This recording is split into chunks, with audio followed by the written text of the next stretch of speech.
Putra, dan Roh Kudus. Amin. Puji Tuhan, dan saya sungguh sangat bersyukur bisa bertemu kembali dengan pimpinan dan juga staf daripada Lutheran Hour Ministry Indonesia atau Yayasan Jangkar Kehidupan. Dan ini merupakan kebaktian kita perdana ya di tahun 2025. Ya, ini merupakan satu kesukacitaan yang kelihatannya bukan satu kebetulan. Kita bertemu kembali dan seperti yang Bapak Ibu lihat, saya memakai warna hijau. Ini bukan sekedar aksesoris, tapi warna itu memang mempunyai makna dan bukan satu kebetulan. Hari ini kita bicara temanya banyak anggota, tetapi kita bicara satu tubuh, dan ini koneksinya dengan tubuh Kristus Yesus Tuhan kita. Dan kelihatannya, saya rasa ini bukan janjian. Hari ini khususnya buat karyawan Jangkar ya, berwarna hijau juga. Ini jadi kayak seperti kebetulan ya. Nah, saya sedikit memberikan keterangan sebelum saya melanjutkan ke inti daripada khotbah yang mau disampaikan. Karena kita sekarang bukan Christmas lagi ya, meskipun semangat Christmas itu tetap menyala-nyala, tapi kita lihat hijaunya ya, bukan merahnya atau putihnya, hijaunya. Jadi semangat season atau bagian daripada celebration atau perayaan Epiphany itu yang menjadi fokus kita dalam beberapa minggu ke depan. Ya, saya akan sedikit menjelaskan. Kira-kira ada yang tahu nggak sih apa yang artinya Epiphany? Warna hijau. Epiphany artinya, kalau literally itu kita bisa artikan sebagai penampakan. Dalam bahasa Inggris appearance ya, kemunculan ya, suatu hal yang bukan tiba-tiba tetapi nampak. Nah, saya sedikit kasih gambaran karena ada baiknya kita belajar sedikit ya dari sejarah. Kenapa ini mulai dimulai? Sebenarnya sejak abad pertama ya, sesudah Masehi, ini sudah mulai dipraktekkan ya di gereja Mesir ya, Egypt atau Syria. Syria juga sudah mempraktekkan, tetapi belum secara ofisial. Baru 325 pada Konstantinsia itu diformilkan atau disahkan ya sebagai bagian daripada kalender gerejawi, dan ini menjadi suatu celebration atau satu perayaan khusus yang dibedakan dengan perayaan Natal. Jadi setelah Natal baru masuklah namanya Epiphany atau penampakan atau manifestasi daripada Kristus Yesus. Ya, kalau kita bicara tentang Epiphany ya, dari bahasa Yunani Epiphania, itu bicara tentang koneksinya atau terkaitannya dalam konteks Kristiani itu selalu bertumpu ya atau bermuara kepada Yesus Kristus, Sang Juru Selamat. Nah, ini sebenarnya sudah dimulai ya, ini udah masuk minggu kedua ya setelah Epiphany, karena Epiphany itu dilahirkan pada tanggal 6 Januari mulainya, dan kebaktian pertama itu mungkin tanggal belasan ya, Epiphany yang pertama. Nah, tergantung dia pakai kalender Julian atau tidak, karena kalau kalender Julian itu seperti gereja Ortodoks itu mulai tanggal 19 Januari. Jadi doesn't matter ya, tidak terlampau penting ya mana yang mau dipakai, tetapi yang penting kita merayakan ada satu bagian ya, setelah merayakan Natal, Christmas, kita masuki Epiphany ya, penampakan daripada Kristus atau manifestasi Kristus Yesus. Nah, ini dibedakan atas dua juga, gereja Barat dan gereja Eastern ya, gereja Timur. Karena apa? Di sini dikatakan bahwasannya kalau gereja Barat itu memakai pada lebih memusatkan itu perayaan Epiphany itu sejak para Majus melihat bintang terang yang membimbing dan menuntun mereka kepada Sang Bayi Yesus. sang sumber cahaya, ya. Sumber cahaya yang menerangi kita sehingga kita juga Kristus Yesus klaim sebagai cahayanya. Jadi penampakan itu dalam gereja barat itu selalu dikonotasikan tentang pertama kali para Majus mengunjungi Yesus dengan tuntunan sinar atau kemilau daripada bintang timur itu yang mengarahkan mereka ke sumber terang yang sesungguhnya, yaitu Kristus Yesus. Gereja Kristen punya pendekatan yang berbeda, ya. Gereja Kristen itu memulai Epifania itu dari waktu Yesus dibaptis officially. Karena apa? Ada 3 elemen, ya. Trinitas hadir di situ. Ada Allah Bapa yang mengatakan ini adalah anakku yang kukasihi. Ada Kristus di situ, dan ada merpati yang merepresentasi daripada Roh Kudus. Nah, kenapa sekarang ini menjadi suatu penting? Karena musim Epifani itu antara 4 sampai 9 minggu, tergantung ya kalender mana yang kita pakai. Tetapi yang terpentingnya itu adalah kita merayakan sesuai dengan seasonnya, ya. Karena ini kita mau menempatkan penampakan Kristus itu sebagai suatu manifestasi yang begitu sangat kuat, ya. Karena Kristusnya itu yang menjadi hal yang utama, yang menjadi tanda waktu kita memulai daripada satu perayaan kalender gereja. Karena mulainya kalender gereja yang baru itu pada minggu-minggu Advent, ya, terus lanjut dengan perayaan Natal, kemudian Epifani. Dan begitulah cerita yang memfokuskan inti daripada Injil kebenaran yang ada dalam Alkitab itu disaksikan. Nah, fokus kita adalah Yesus Kristus. Nah, sesuai dengan bacaan, kebetulan saya mengikuti saya mengikuti kalender daripada HKBP karena saya adalah seorang pendeta HKBP di California. Ini kita tidak sendirian artinya, ya. Karena saya akan sharing apa yang saya khotbahkan ini dengan jemaat yang ada di Pomona, California, sehingga mereka juga mendapatkan berita atau khotbah yang sama, ya. Tapi kita lebih duluan, ya, karena mereka nanti baru mendengar hari Minggu. Ada satu hal yang menarik sekali di dalam Minggu Epifani yang berpusat pada Kristus, ya. Penampakan akan Kristus itu menjadi suatu hal yang menyemangati kita dalam kita menjalani hari-hari. Dan sesuai dengan tema hari ini adalah banyak anggota tetapi satu tubuh. Nah, tadi dalam beberapa bacaan, ini dalam Samuel itu ada satu hal yang membawa pesan yang penting buat kita untuk memahami apa yang menjadi satu yang mendasari daripada pembacaan yang menjadi bahan khotbah untuk pagi hari ini, ya. Tadi saya katakan bahwa ini pembacaan dari Korintus, ya. Nah, kita mengetahui dan adalah bagian daripada surat Paulus kepada jemaat di Korintus, ya, yang mengingatkan tentang satu situasi yang cukup genting, ya, perpecahan di antara jemaat, dan itu keretakan terjadi oleh karena ada satu hal. Nah, saya perlu gambarkan sedikit Korintus sebagai kota pelabuhan yang begitu ramai, ya.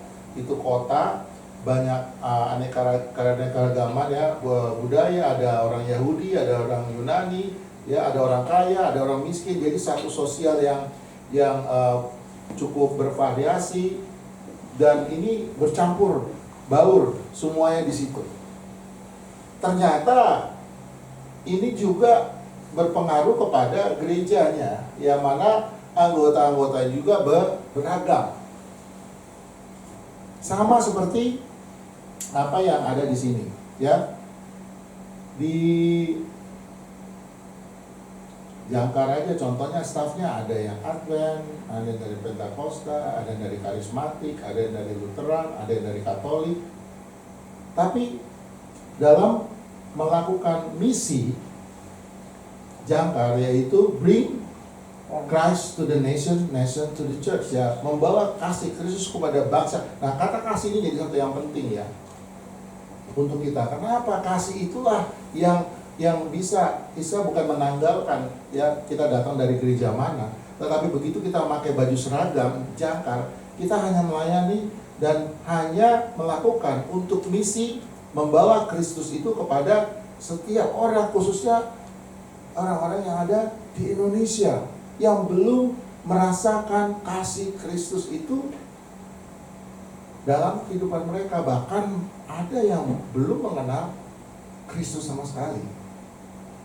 Nah, kita mungkin, saya mau katakan tadi Paulus itu memberikan satu perumpamaan ya, banyak anggota ya, tetapi sebenarnya satu tubuh. Ini mau menggambarkan suatu hal yang penting, dan ini fenomena yang sering terjadi di gereja-gereja ya. Entah di mana apapun latar belakang gereja, tapi kita sering melihat fenomena orang yang merasa lebih penting daripada yang lain. Dan ini bukan terjadi pada di tengah jemaat, bahkan para pendetanya juga bisa melakukan hal yang seperti itu juga, tergoda ya. Oh, saya kan pendeta, jadi saya harus didahulukan gitu. Padahal kalau melihat profil Kristus sebagai seorang hamba Doulos, itu yang melayani ya, yang melayani.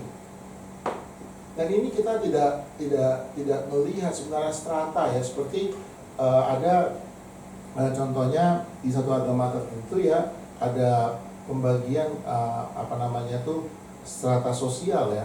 Dia latar belakang dari mana. Sebenarnya maksudnya baik supaya tidak terjadi campur aduk.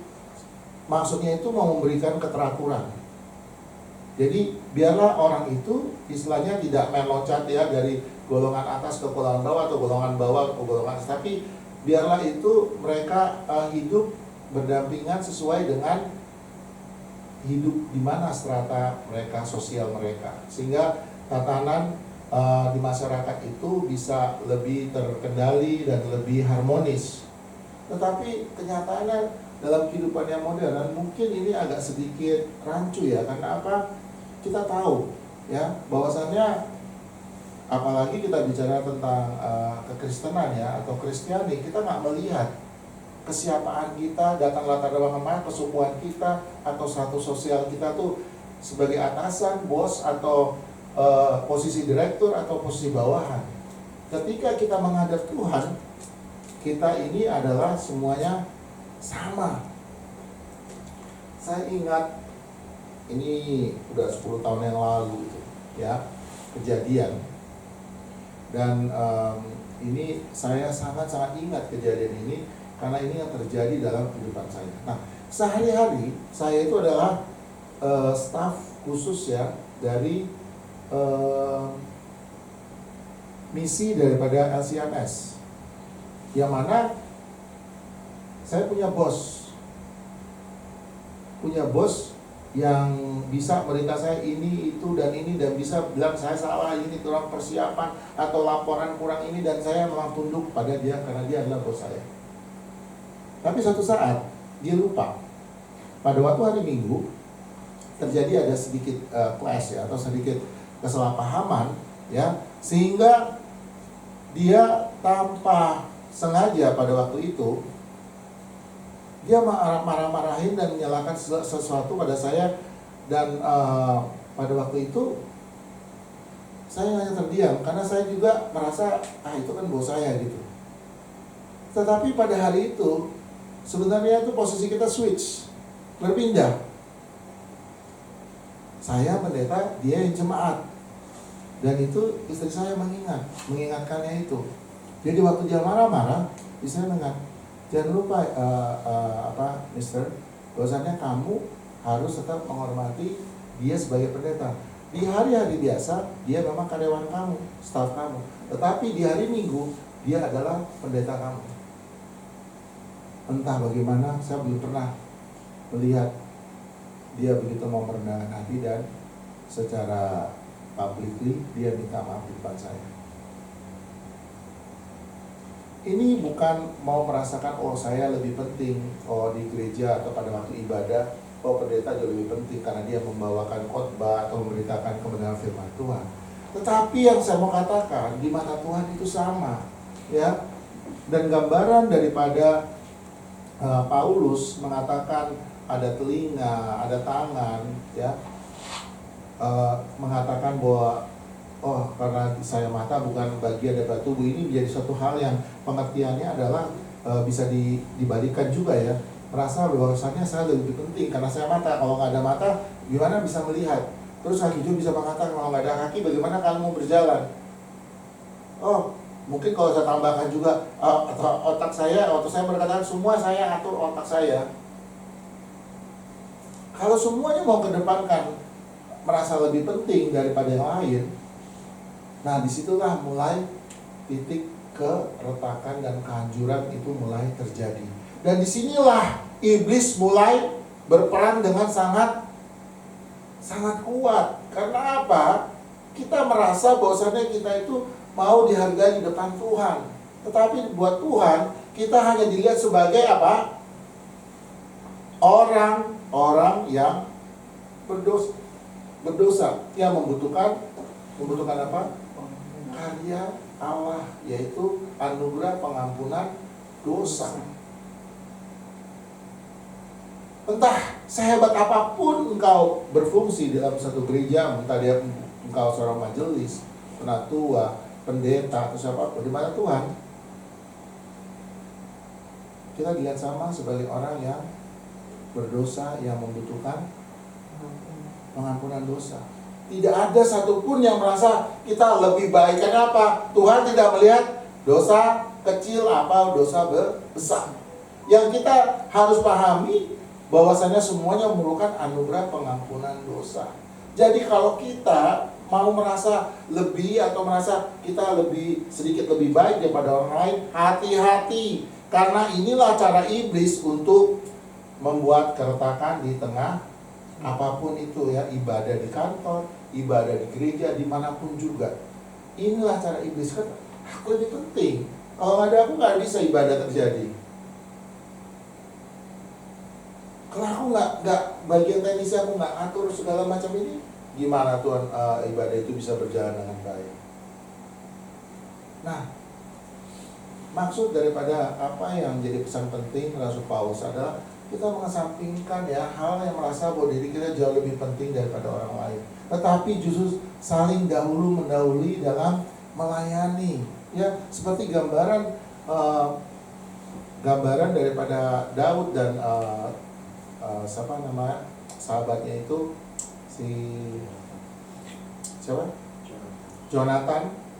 Ini dia menunjukkan begitu besar kasihnya kepada Jonathan.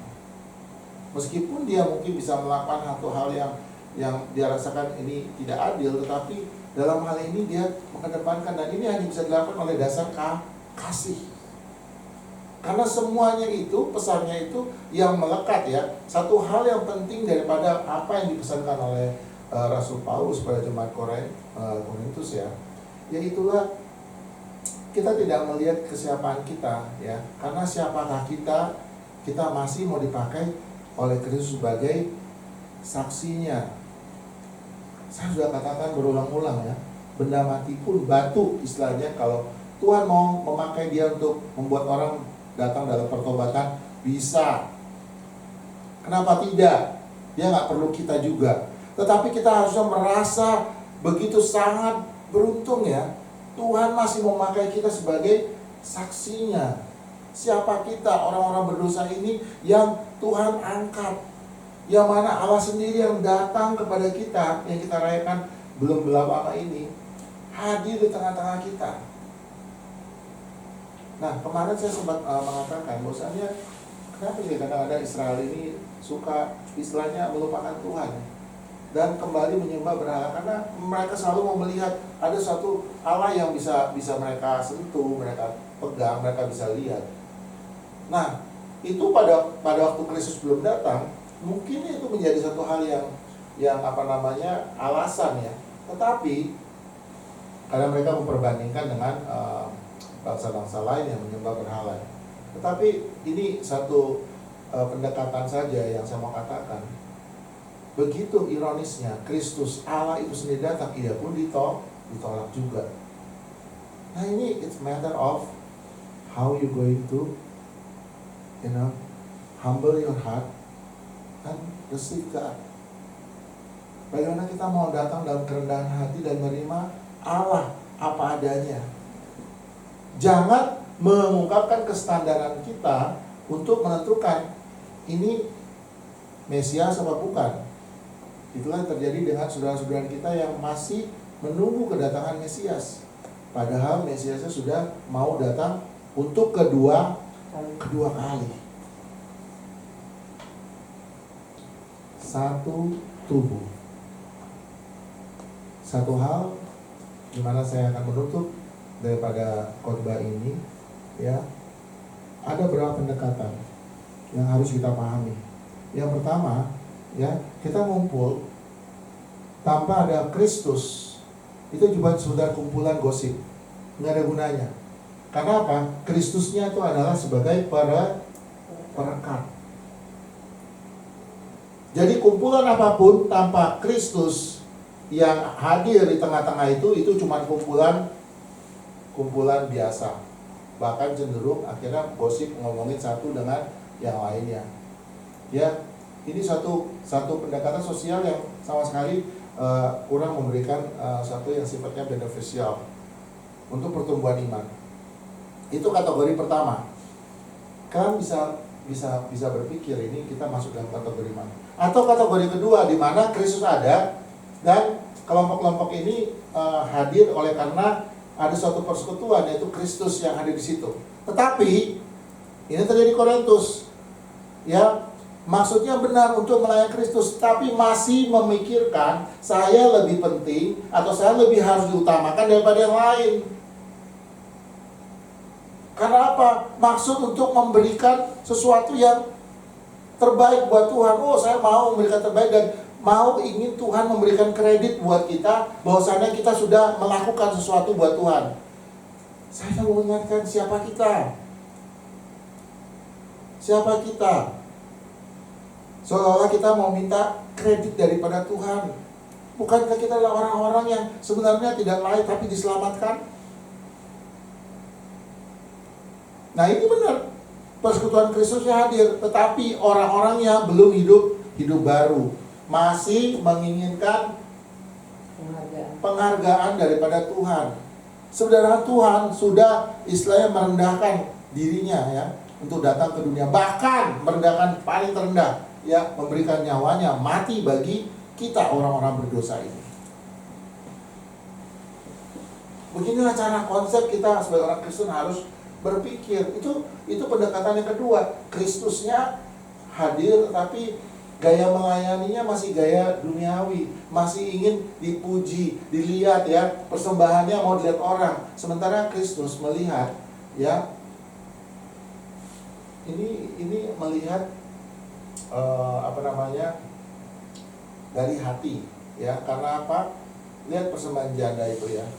Kalau dari jumlah mungkin tidak seberapa, ya, tetapi justru orang-orang di situ saling menghakimi.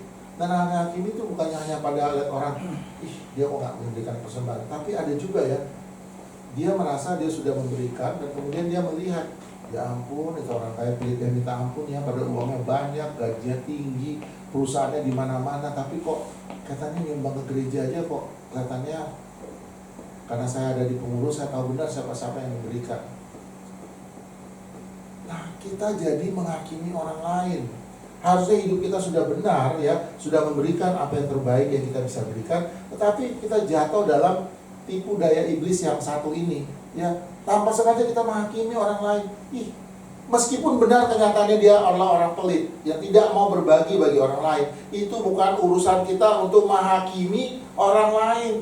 Kalau tidak, ini keanggotaan, jadi anggota tubuh Kristus yang punya talenta yang berbeda-beda ini, ya, yang tugas dan peran yang berbeda-beda ini akan hancur seketika apabila hal-hal tersebut itu menjadi satu permasalahan. Dan ini saya membuktikan, ini terjadi di gereja HKBP di California. Ini tidak mendiskreditkan mereka, ya, tapi kalau mereka bicara kerendahan hati, hal ini tidak akan terjadi apabila hal-hal yang tadi saya sebutkan itu betul-betul diaplikasikan. Sedih ya. Saya selalu mengingatkan ya, gereja di Amerika udah 20 tahun yang lalu itu berkembang dari satu di Ontario, ya, wah itu sekarang udah di 8. Tapi gerejanya bertumbuh, jemaatnya apa? Berimigrasi dari satu gereja ke gereja yang lain, pindah-pindah aja, udah jadi klik auto loncat. Jadi jemaatnya itu doang, muter-muter. Akhirnya jemaatnya makin sedikit ya, cuma segelintir, gerejanya banyak. Dan ini menjadi cambuk ya buat semua, bukan hanya gereja KBP, tapi semua gereja ini. Dan tidak maksud mendiskreditkan gereja saya sendiri, tidak. Tetapi ingin melihat ya, biarpun kita punya jemaat cuma seberapa pun, tapi bisa menjadi jemaat yang misioner, yang mengedepankan Kristus dalam melayani jemaat. Jadi dalam musim Epifani, penampakan ada Kristus atau manifestasi Kristus itu benar-benar harus menjadi tema ya dalam beberapa minggu yang kita jalani ke depan ini, yang membuat atau menyemangati kita. Ingat, melayani Kristus itu kita harus mengesampingkan kesiapan kita, posisi kita, ya, kekayaan kita, status sosial kita. Karena kalau pada waktu kita menghadap Tuhan, kita tidak melihat latar belakang denominasi kita yang sebenarnya apa ya. Meskipun kita menghargai setiap denominasi kita masing-masing, entah seperti yang kita lakukan di ibadah kantor JCK ini ya, dari manapun latar belakang gereja kalian, tetapi kita disatukan dalam melakukan satu misi Kristus ya, menjalankan amanat agung itu sendiri, menjadikan semua bangsa murid Kristus dan membaptis mereka dalam nama Bapa, Putra, dan Roh Kudus. Jadi ada beberapa pendekatan tadi yang menjadi penutup dari khotbah saya. Jangan sampai kita itu, atau kita betul-betul menjadi jemaat yang punya kerendahan hati, yang melayani satu sama lain. Meskipun kelihatan itu terlampau perfect ya, terlampau sempurna, kelihatan itu baru akan ada pada kita saat di surga, tetapi bukan berarti kita beralasan untuk tidak mengusahakannya ya, terlepas dari kelemahan kita atau kekurangan kita satu sama lain karena kita masih manusia yang berdosa, tetapi setidaknya kita bisa mengusahakan ya, kasih Kristus itu teraplikasikan dalam kehidupan kita dalam bergereja ya.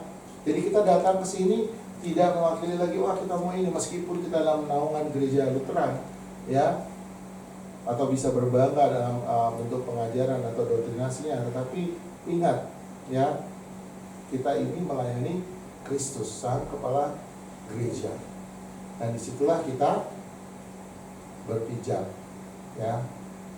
Kalau istilah keren Martin Luther, here I stand, berpijak pada kebenaran dan hanya kebenaran firman Tuhan saja. Di dalam nama Bapa, Putra, dan Roh Kudus. Amin.